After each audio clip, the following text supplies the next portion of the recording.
脚步放轻，把门悄悄带上，把外面的喧闹通通隔绝在门外。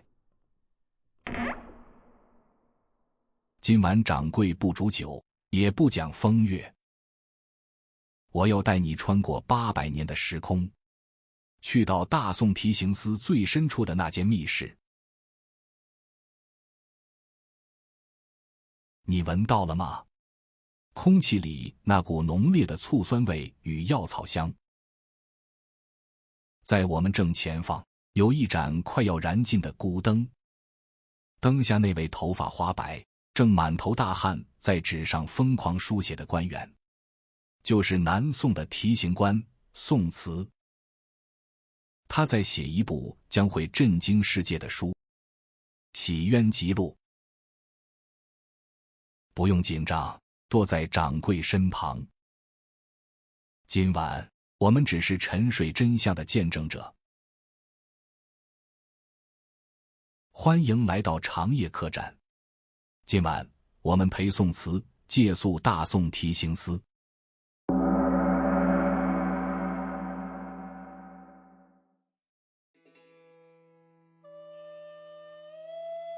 宋慈的手稿第一页写的不是他自己，而是一个卑贱到尘埃里的职业仵作。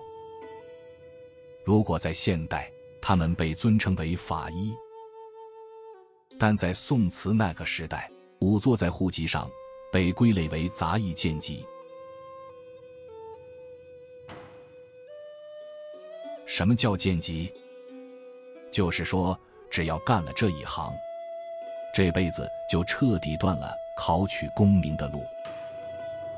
良家百姓觉得晦气，走在路上，乡邻看见都要往地上吐口唾沫。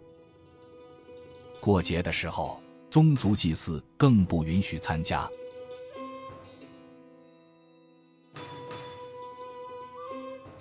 这些连名字都留不下来的仵作，几乎都不识字。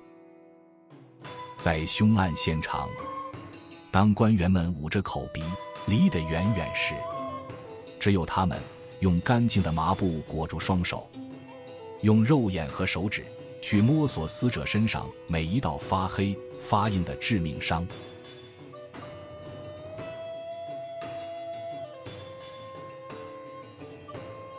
别怕，喝口热茶压压惊。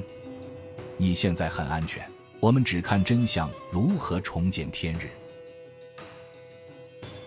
宋慈把他们的经验一笔一笔记录了下来。掌柜带你看看手稿上的第一个案子。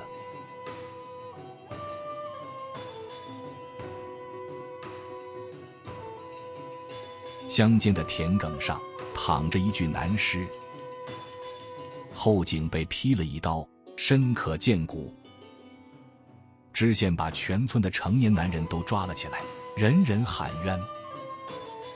因为所有人把家里的镰刀都洗得干干净净，找不到半点血迹。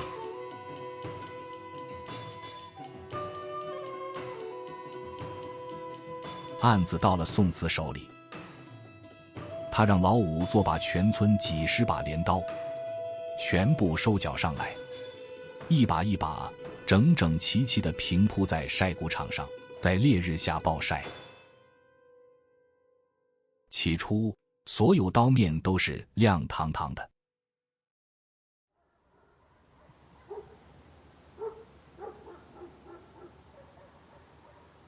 晒谷场上一片死寂，大家都在等。约莫过了半炷香的时分，奇迹出现了。无数苍蝇像是收到了某种神秘的指令，黑压压地飞过来，绕着其中一把镰刀疯狂地盘旋堆积，而旁边其余的几十把刀，一只苍蝇都没有。老仵作上前，轻轻捧起那把爬满苍蝇的刀。这在现代科学里叫生物特征破案，但在几百年前，老仵作口述宋慈记录下来的道理，朴素的让人震撼。苍蝇是血腥，就算用清水洗了1万遍，刀身干净了，但木头柄缝隙里残留的微量血气，洗不掉也擦不尽。在成千上万只苍蝇的围攻下，凶手当场崩溃，跪地认罪。掌柜再帮你翻开另一页手稿，这个案子更让人头皮发麻。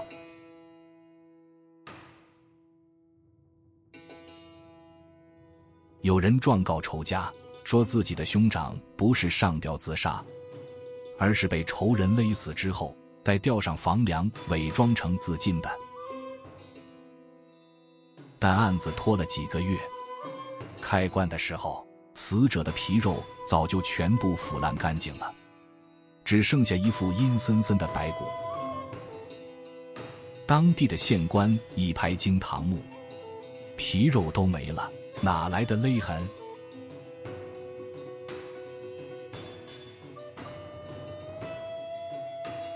别怕，抓紧掌柜的衣角。荒野虽冷，但正义不会缺席。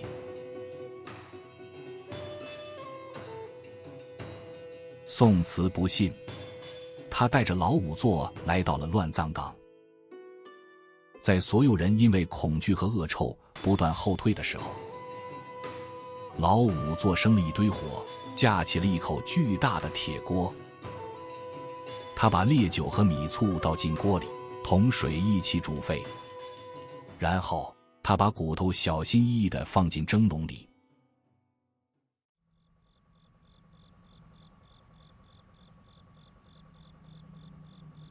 烈酒与米醋的蒸汽在荒野里弥漫开来，那不是死亡的腐臭，而是驱散阴霾的药香。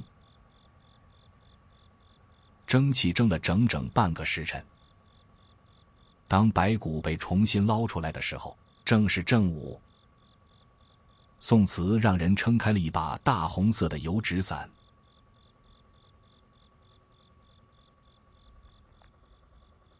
透过那把红油伞过滤出来的特殊光线，老仵作把头贴在骨头上，突然高声回禀：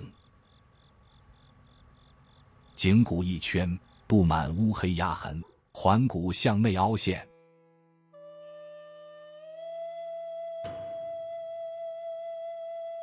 宋慈当场在手稿上写下了这个震惊后世的结论：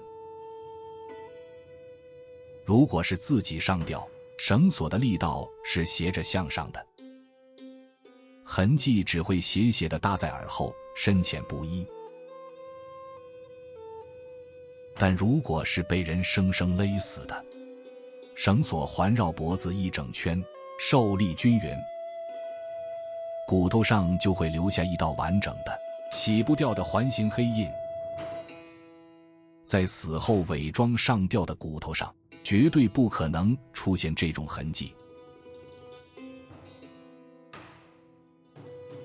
这副白骨身上的冤屈，在烈酒、米醋和红油伞下，时隔数月，终于开口说了真话。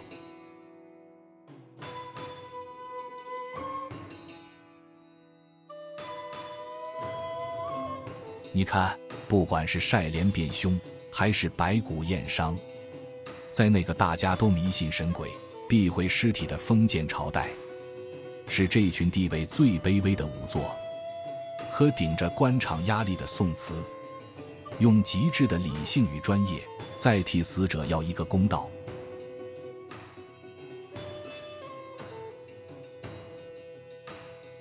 宋慈在手稿的序言里写道：法之所系，吾之所执，不敢怠也。只要职责所在，就一分一毫不敢怠慢。其实，这个世界之所以还能体面的运转，靠的从来不是高高在上的指手画脚，而是每一个在角落里默默把事情做对、做好、做干净的人。认真与专业，就是最硬的骨气。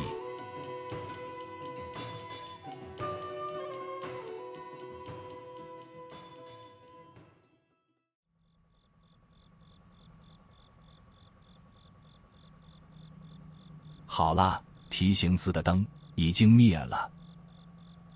宋慈写累了，靠在椅子上沉沉地睡去。